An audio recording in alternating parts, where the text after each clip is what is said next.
시편 121편의 말씀은 우리가 많이 묵상하기도 하고 암송하기도 하는 말씀 중에 하나입니다. 우리의 삶을 보면 우리가 태어나기 이전 어머니의 뱃속에 있을 때부터 우리가 죽을 때까지 우리의 혼자의 힘으로 살아가지 못함을 우리는 보게 됩니다.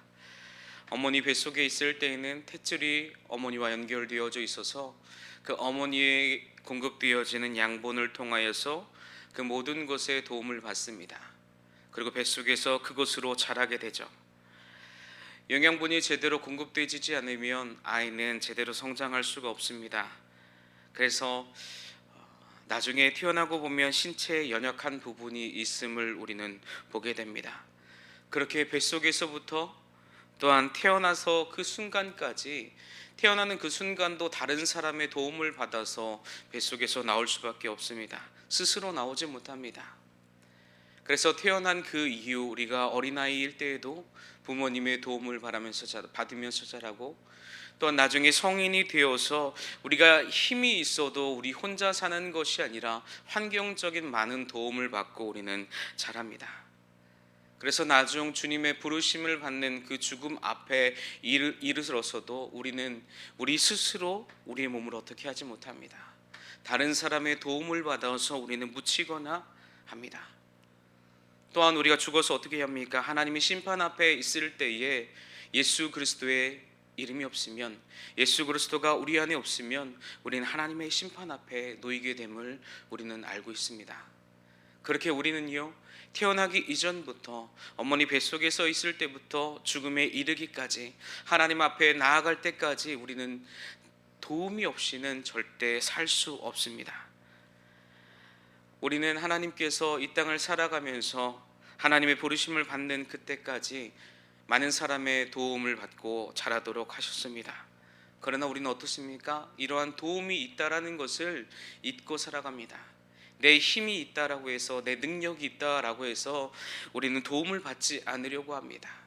마땅히 도움을 받아야 함에도 불구하고 우리는 우리의 고집과 우리의 생각과 우리의 경험을 내세워서 그렇게 살아갑니다. 얼마나 무지한 모습일까? 하나님 앞에 하나님의 도우심이 우리의 삶에 있음에도 불구하고 우리는 하나님의 도우심을 인정하지 않고 내 스스로 살아갈 수 있다라고 고집하는 우리의 모습, 얼마나 하나님 보시기에 안타까우실까요? 얼마나 하나님이 보시기에 어떻게 보면 바보 같은 모습이 아닐까? 하나님이 도와주시길 원하는데도 우리는 그 도움을 뿌리칩니다. 우리는 이 땅에서 순례자의 길을 살아가고 있는데 때로는 그것이 높은 산과 같고 깊은 바다와 같고 우리 앞에 있는 현실들이 때로는 우리를 매섭게 공격하기도 합니다. 그 상황 가운데 하나님은요, 우리를 내버려 두지 않으시고 인도하시고 또한 우리를 이끄십니다. 그리고 또 나아갈 길을 우리에게 보여주시죠.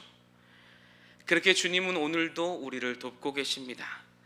어제에 이어서 계속해서 우리는 성전에 올라가는 노래를 우리는 찬양하고 있음을 보게 됩니다. 120편에서부터 134편에까지 15개의 절의 장에서 15개 편에서 성전에 올라가는 시, 성전에 올라가면서 찬양하는 그 찬양함을 우리는 볼 수 있습니다. 그 표제를 가지고 있죠. 이들이 왜 이러한 고백을 하고 있을까? 내가 산을 향하여 눈을 들리라, 나의 도움이 어디서 올까? 왜 이러한 고백을 하고 있을까? 그들의 상황과 환경을 보면 이러한 고백이 나올 수밖에 없습니다. 예루살렘은 해발 800m에 위치해 있습니다. 그래서 수도로 뭔가 정하기에 굉장히 적합한 도시입니다. 왜냐하면 주변에 산으로 둘러싸여 있어서 그 당시의 적군들로부터 보호받을 수 있는 천연의 요새 역할을 하기 때문에 예루살렘에 그들의 성전이 있다라는 것은 그들의 마음 가운데 굉장히 안전함과 평안함을 누릴 수 있는 요인입니다. 그래서 이들은 절기마다 예루살렘을 향하여 올라갑니다. 각처에서 모여들죠. 먼 곳에서도 오고 가까운 곳에서도 하나님 앞에 예배하기 위해서 그들은 예루살렘을 향하여 나아갑니다. 근데 천연 요새이다 보니까 언덕이 굉장히 가파릅니다. 지금이야 도로가 만들어지고 차들이 있어서 올라가는 데 불편함이 없습니다. 그러나 당시에 그곳을 올라간다라는 것은 굉장히 많은 힘과 굉장히 많은 노력과 시간이 필요함을 보게 됩니다. 걸어서 그 높은 지역으로 올라가고요. 굉장히 가파릅니다. 차로 돌아 올라가는 그곳이 예루살렘입니다. 그만큼 고통스럽고 어렵습니다. 동쪽과 남쪽과 서쪽에 높은 산들이 자리 잡고 있어서 그들을 다 보호해 줄 것만 같은 안전함을 그들은 느끼게 합니다. 그들이 예루살렘에 올라가면서 얼마나 평안했을까요? 이제는 우리가 다른 곳으로부터 이렇게 산들이 있어서 많은 적군들로부터 보호할 수 있구나. 우리가 하나님을 예배함으로 인해서 예배하며 나아갈 때에 다른 것을 걱정하지 않고 하나님만을 예배할 수 있구나. 그러한 마음을 가지고 나아가는 그들의 중심 가운데에 생겨져 나는 하나의 마음이 있었습니다. 성읍이 워낙 단단하다 보니까 주변의 환경이 그들이 예배드리기에 적합하고 그들이 수도로 삼기에 좋다 보니까 그들은 점점 그 산들을 의지합니다. 환경들을 의지하죠. 그러한 외적인 그들의 장점들, 하나님을 의지해야 되지만 그들의 외적으로 단단하여지고 장점들이 하나님을 의지하기보다 그 환경을 의지함으로 점점 바뀌어 갔습니다. 보면서 얼마나 감탄하겠습니까? 이렇게 산이 너무나 잘 돼 있으니까 우리는 이제 안전할 거야, 문제가 없을 거야, 편안합니다. 그들로 하여금 출애굽에서부터 광야에 거쳐서 하나님께서 이 예루살렘에까지 이르게 하실 때까지 인도하시는 그 하나님을 점점 떠나게 하는 원인이 되어갑니다. 환경이 좋다 보니까 하나님을 바라보기보다 이들의 시선은요, 산을 향하여 눈을 듭니다. 하나님을 향하여 눈을 드는 것이 아니라 예배하러 나아가면서 하나님 앞에 예배함이 내 기쁨이고 이렇게 도우시고 인도하셨음을 고백하는 것이 아니라 무엇을 고백합니까? 이 산이 너무나 견고하구나. 그러니까 이들은 걱정이 안 되는 겁니다.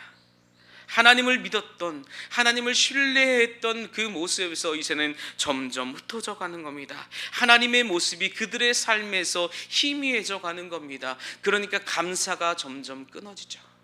환경이 괜찮으니까 우리는 문제가 없을 거야. 외적인 요인들로 인하여서 하나님을 점점 멀리하게 됩니다.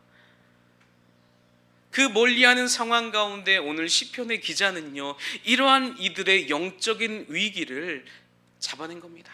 깨달은 겁니다. 이도 동일하게 하나님 앞에 올라갔겠죠. 하나님을 예배하는 장소에 섰을 겁니다. 올라가면서 사람들에게 들려지는 모습이 무엇이겠습니까? 안전하다. 이제는 우리가 아무런 걱정이 없이 살아갈 거다. 환경을 의지하고 주변의 것을 의지하는 것. 시편 121편은요, 풍요로움의 가운데에 나오는 감성적인 그러한 찬양이 아닙니다. 시편의 기자는요, 이들 가운데 하나님이 잊혀져 가고 있음을, 이들 가운데 하나님이 중심에 있어야 되지만 이들이 환경을 의지하고 환경으로 인해서 안전함을 누리는 마음을 갖는 그들에게 일깨우기 위한 영적인 일깨움의 기도입니다. 일깨움의 찬양인 것이죠. 뭔가 하나님 앞에 올라가면서 뭔가 기쁨으로 나가는 것이 아닙니다. 문제의 심각성을 말하는 겁니다. 평안할 때, 그 평안할 때 우리의 모습이 어떻습니까? 하나님을 의지하고 나아가십니까? 아니면 그 환경을 의지하고 그 환경 가운데 내가 문제없어, 평안해, 그렇게 고백하며 나아가십니까? 지금까지 이스라엘 백성의 삶이 어땠습니까? 아브라함에서부터 이삭, 야곱, 요셉, 모세, 다윗에 이르기까지 이스라엘 백성들의 모습을 한번 떠올려 보십시오. 그들의 삶에서 무엇이 발견되어지시 가십니까? 그들의 삶 가운데 무엇이 있음이 보이십니까? 바로 하나님입니다. 하나님께서 이렇게 말씀하셨죠. 나는 너희 하나님이라 너희는 내 백성이라. 이스라엘 백성에게서 하나님이라는 이 이름을 띄어내면요, 이스라엘 백성은 존재하지 않습니다. 이스라엘은 존재하지 않죠. 이름에서부터 하나님과 겨루어 이긴 자, 하나님과 결혼자, 야곱의 또 다른 이름, 하나님께서 바꾸어 주신 이스라엘이라는 그 이름, 존재하지 않는 것이죠. 애초부터 하나님께서 이들과 함께하지 않으셨다면 이스라엘이라는 그 나라는 존재하지 않습니다. 그렇게 하나님과 함께 해야만 하는 이스라엘 백성들, 하나님께서 끊임없이 그 백성들에게 말씀하시고 끊임없이 보여주셨습니다. 내가 너희와 함께하고 있다. 광야에서도, 애굽에서도, 아브라함에게도, 이삭에게도 하나님께서 부르신 그 믿음의 사람들, 하나님께서 연결되어져 가는 그 하나님의 사람들의 삶 가운데에서 하나님 늘 보여주셨습니다. 내가 너와 함께하고 있다. 나는 너희 하나님이다. 너는 내 백성이다. 인식할 수 있도록 반복적으로 하나님께서 그 가운데 보여주셨습니다. 하나님께서 역사하지 않는다면 그들의 삶은요 전혀 존재하지 않습니다. 하나님께서 우리의 삶 가운데 동행하지 않는다면 우리는 지금까지의 삶을 전혀 누릴 수 없다라는 사실, 우리는 반드시 기억하고 계셔야 합니다. 하나님이 함께 하시지 않는다면요, 어떻게 우리가 주님 앞에 이렇게 기쁘게 찬양할 수 있겠습니까? 하나님께서 동행하신 은혜가 없다면 우리가 이 새벽을 어떻게 깨우며 나아갈 수 있겠습니까? 이스라엘 백성들은요 성전을 올라가면서 자신들에게 견고한 성읍이 있어 얼마나 많이 기뻐했겠습니까? 아, 견고한 성읍이 있어, 견고한 성읍이 있어, 이 산들이 있어. 얼마나 반복적으로 자신들에게 고백되어졌을 뿐만이 아니라 함께하는 자녀들, 옆에 있는 사람들에게 아, 이 산을 보십시오, 얼마나 견고합니까? 그들 가운데 하나님의 이름이 점점 희미해져 갑니다. 반복해서 하나님 앞에 올라갈 때마다, 반복해서 예루살렘 성전을 올라갈 때마다 이제 보여지는 것은 하나님이 아니라 그들 앞에 있는 산. 그래서 시편의 기자는 말하고 있는 겁니다. 내가 산을 향하여 눈을 들리라. 나의 도움이 어디서 올까? 이스라엘 백성들의 모습을 말하는 겁니다. 그들 가운데 고백되어지는 건 내가 산을 향하여 눈을 들리라. 산이 있어 만족합니다. 산이 있어 든든하고 그 안에서 만족함을 느낍니다. 그러나 그들의 도움이 어디에서부터 옵니까? 우리의 삶의 도움이 어디에서부터 옵니까? 우리의 삶의 평안이 어디에서부터 시작됩니까? 하나님께서 우리에게 허락하신 환경입니다. 하나님께서 허락하시지 않는다면요 우리는 전혀 이 모든 것들로부터 평안함을 누릴 수가 없습니다. 시편 127편에 보면 이렇게 말씀합니다. 여호와께서 집을 세우지 아니하시면 세우는 자의 수고가 헛되며 여호와께서 성을 지키지 아니하시면 파수꾼의 깨어 있음이 헛되도다. 아멘. 하나님께서 세우지 않으신다면 세우는 자의 수고가 헛됩니다. 하나님께서 그 모든 것을 지켜주시지 않는다면 그 산이 있음이 헛된다라는 겁니다. 나중에 하나님께서 깨닫게 하시죠. 너희들이 이렇게 견고하게 생각하는 이 산과 이 성읍들 안전해 보이지? 아니야. 나중에 어떻게 됩니까? 이들이 그렇게 의지했던 예루살렘의 그 성읍들이 전부 다 무너져 갑니다. 이들이 평안하다고 말하는 것, 이들이 안전하다고 생각하는 그 요새를 하나님께서는 다 철저하게 무너뜨립니다. 돌 위에 돌 하나 남지 않도록 하나님께서는 다 무너뜨립니다. 그것을 통해서 말씀하죠. 너희들의 도움이 어디서 오느냐? 시편의 기자는 말합니다. 나의 도움, 우리가 이렇게 하나님을 예배하고 하나님 앞에 평안하게 예배드릴 수 있는 이 도움이 여러분 어디서 오는지 아십니까? 2절에 말씀하죠. 나의 도움은, 우리들의 도움은 천지를 지으신 여호와께 우리가 평안하게 하나님 앞에 예배드릴 수 있는 것, 이스라엘 백성들이 하나님 앞에 감사함으로 기뻐함으로 찬양함으로 나아갈 수 있었던 것은 그 모든 것들을 다 지으신 하나님께서 그들 가운데에 함께 하시기 때문에, 하나님께서 만드셨기에 안전한 겁니다. 하나님이 떠나면, 예루살렘에 그 거하시는 하나님, 그들의 삶 가운데 거하시는 하나님이 떠나면 그들은 무엇입니까? 진흙일 뿐입니다. 흙덩이일 뿐이고요, 먼지일 뿐입니다. 힘이 있습니까? 아닙니다. 힘이 없습니다. 혹 우리가 그러한 착각 가운데 살아가고 있다면 당장에 빠져나와야 합니다. 하나님 없이도 할 수 있어. 하나님 없이 난 평안할 수 있어. 하나님 말씀 보지 않고 묵상하지 않고 하나님을 떠나 있어도 하나님 내게 축복하셔. 그런 착각 가운데 있는 우리는 빠져나와야 합니다. 우리의 도움은 하나님께로부터 시작됩니다. 하나님께서 우리에게 부어주시기에 우리는 이 땅에서 평안함을 누리며 살아갈 수 있습니다. 진정한 안전은요, 그들의 삶에 있는 산에 있지 않습니다. 견고한 성읍에 있지 않습니다. 그들의 과거의 삶을 보십시오. 과거의 역사를 보십시오. 이들이 예루살렘에 있을 때보다 과거의 모습이 더 어땠습니까? 환경이 어땠습니까? 더 어려웠습니다. 애굽에 있을 때에 그들은 고통을 받으며 살았습니다. 광야에 있을 때 그들에게 산이 있었습니까?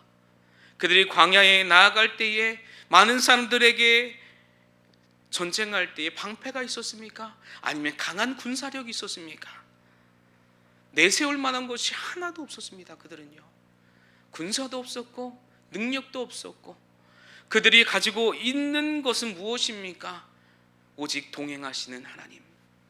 그들 가운데 내세울 수 있었던 것은 그들 가운데 역사하시고 그들을 돌보시고 인도하시는 하나님밖에 없었습니다.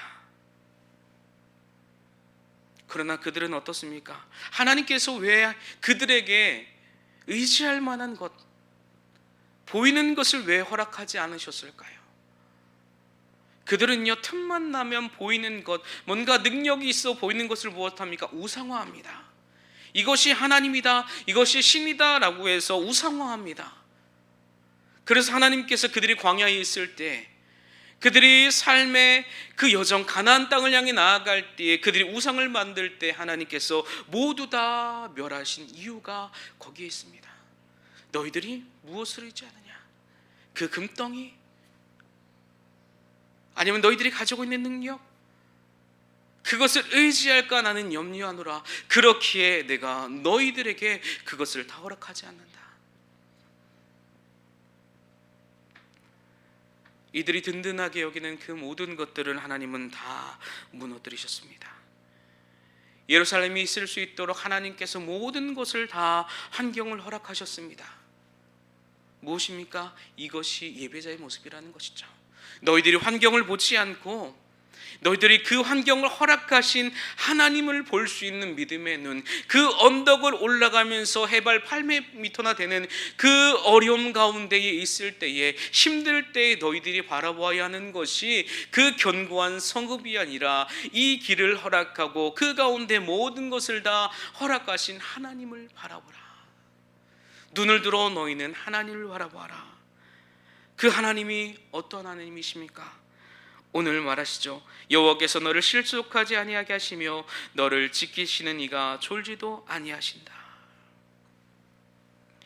하나님은요, 실족하게 하지 않으십니다.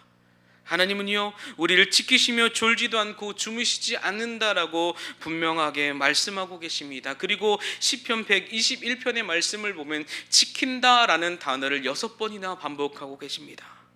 보호하고 살펴준다라는 의미의 지킨다, 세심하게 돌보신다라는 겁니다. 곳곳에 주님께서 지키신다라고 말씀하신다라는 것은 우리의 모든 걸음 가운데가 내가 너와 함께하겠다. 너희들이 그 예루살렘에 올라올 때뿐만이 아니라 너희가 예배드리고 돌아가서 자기 집으로 향하는 그 길에서도 나는 너희들과 함께하겠다. 오고 가는 출입과 너희가 돌아가는 그 모든 길들 내가 다 지키겠다. 평안하게 돌아가게 하겠다. 하나님은 우리의 삶 가운데에 처음부터 끝까지 우리에게 도움을 주고 계십니다. 우리가 어머니 뱃속에 자랄 때까지 나올 수 있는 환경을 허락하시고, 또한 자라면서 그 환경 가운데 많은 도움을 우리에게 허락하십니다. 우리가 깨닫지 못하도록 하나님은 인도하십니다. 그래서 노년에 이르기까지 하나님의 부르심을 입은 그 하나님 앞에 갈 때까지 하나님은요, 모든 것을 우리에게 다 허락하십니다. 걸음을 걸을 때에 실족하지 아니하도록. 얼마나 이들이 어렵겠습니까? 언덕을 올라가면서 얼마나 미끄럽겠습니까? 해발 800m나 되는 고지대에. 그렇다라고 해서 평탄한 지역이 아닙니다. 굉장히 각도도 높습니다. 불편합니다. 올라갈 때 미끄러져서 넘어지기까지 하는 것이 그 당시에 예루살렘에 올라가는 그 환경입니다. 그러나 하나님께서 말씀합니다. 너희를 실족하지 아니하겠다. 너희가 넘어지지 않겠다. 무엇입니까? 올라가면서 너희들이 다른 마음 드는 것. 내가 괜히 왔어. 이렇게 힘든데 내가 왜 하나님을 예배하러 이 먼 곳까지 찾아왔을까? 하나님께서 넘어뜨리지 않는다라는 겁니다. 넘어지지 않도록 그들의 걸음걸음을 다 지켜주시고 그들을 미혹하는 환경으로부터 해방시켜 주신다라는 겁니다. 그들이 눈을 들어 산을 볼 때에 산을 바라보는 것이 아니라 그 천연의 요새를 허락하신 하나님 앞에 예배할 수 있도록 모든 환경을 허락하신 하나님을 바라볼 수 있도록 그 시선과 그 모든 것들이 하나님을 향하게 하는 것, 유혹과 모든 핍박으로부터 내 안에 오는 어려움으로부터 이겨낼 수 있는 지혜와 힘을 허락하신다라는 것. 또 무엇입니까? 졸지도 않고 주무시지도 않습니다. 당시의 사람들이 섬기는 신들 가운데에는요, 계절에 따라 자고 깨어나는 신들이 있었습니다. 열왕기상 18장의 말씀을 보면 엘리야가 그 바알의 선지자들과 싸우는 그 모습, 예배하는 모습이 기록되어져 있습니다. 그 가운데 엘리야가 그 바알 선지자들을 향하여서 이렇게 말합니다. 엘리야가 그들을 조롱하여 이르되 큰 소리로 부르라. 그는 신인즉 묵상하고 있는지, 혹은 그가 잠깐 나갔는지, 혹은 그가 길을 행하는지, 혹은 그가 잠들어서 깨어야 할 것인지 하매. 당시의 우상들은 잤다 깨어나는 신들도 있었고요, 그들이 만들었기에 뭔가 밖에 나가는 신들도 있다라고 생각했습니다. 사람은요, 피곤하면 자고 때론 졸기도 합니다. 그러나 하나님은요, 졸지도 않고 주무시지 않습니다. 왜? 우리를 눈동자와 같이 우리가 어느 곳에 가든지 늘 동행하시는 하나님이기에 우리와 늘 함께 하셨고, 우리가 간구할 때 하나님 오늘도 나와 함께하여 주시옵소서라고 주님 앞에 부를 때에 주님은 오늘도 우리와 동행하시고, 무엇입니까? 우리의 오른편에 계셔서 우리의 그늘이 되어 주신다라고 5절에 분명하게 말씀하고 있습니다. 오른쪽, 성경에서 오른쪽은요, 힘을 상징합니다. 능력을 상징합니다. 하나님의 능력이 우리의 삶 가운데 있다라는 겁니다. 내 능력이 아니라 하나님의 그 보호하심의 능력이 우리의 삶 가운데에 함께하여서 우리를 철저하게 보호하고 지켜주신다라는 것. 또 이스라엘 백성들은 무엇을 경험합니까? 낮에 해가 너를 상하게 하지 아니하며 밤에 달도 너를 해치지 아니하리라. 더움과 추움, 그를 힘들게 하는 여러 가지 환경에서부터 하나님은요, 세심하게 돌보고 보호하여 준다라는 사실을 다시 한번 상기시켜 줍니다. 다시 한번 생각나게 하는 것이죠. 너희들의 그 환난뿐만이 아니라 무엇입니까? 너의 영혼까지 나는 지키겠다. 삶의 시작에서부터 끝까지 내가 그 모든 것들을 다 책임지겠다. 너희가 명심해야 할 것은 하나님을 바라봐라. 너희들의 환경을 바라보는 것이 아니라 너희를 괴롭게 하는 그 육체의 환난과 현실, 그 괴로움을 바라보는 것이 아니라, 그것으로 인하여 실족하는 것이 아니라, 그것으로 인하여 원망하는 것이 아니라, 너희 가운데 지금까지 함께 하시고 앞으로도 함께 하실 그 하나님, 그 하나님을 바라보아라. 의지해라. 그래서 말씀하시는 것이죠. 8절 마지막에서 여호와께서 너의 출입을 지금부터 영원까지 지키시리라. 얼마나 우리에게 큰 위로가 되는 말씀입니까? 우리가 나올 때부터 우리가 주님 앞에 부르심을 받는 그 주님 앞에 서는 그 순간까지 하나님은요 영원까지 우리를 지키신다라고 분명하게 말씀합니다. 우리의 삶에서 환난과 유혹은 분명히 우리에게 다가옵니다. 그 가운데 우리가 환난과 유혹의 시선을 둘 것인가? 아니면 그 가운데에서도 우리에게 힘주시고 내가 너의 오른쪽에서 그늘 되시고 내가 너의 모든 출입을 영원까지 지키시겠다라는 그 하나님을 믿고 오늘도 나아가느냐? 삶 전체의 주님은요 함께하고 계십니다. 영원까지 우리와 동행하시고 그 동행하시는 은혜를 허락하십니다. 우리의 도움은 환경에 있지 않습니다. 우리의 노력과 의지에 있지 않습니다. 바로 하나님께 있음을 기억하십시오. 하나님은 우리를 영원까지 지키십니다. 오늘도 우리에게 새 날을 주님께서 허락하셨습니다. 이 허락하신 새날 가운데 하나님 오늘도 나의 도움이 하나님께로부터 왔습니다. 그렇게 오늘 하나님을 바라봅니다. 하나님의 말씀을 따라갑니다. 오늘의 걸음을 마치는 그 순간까지 우리의 삶의 모든 순간순간마다 동행하신 하나님을 볼 수 있는, 또한 그와 동행하는 은혜가 우리의 삶 가운데 있기를 기도하는 저와 여러분 되시기를 축복합니다.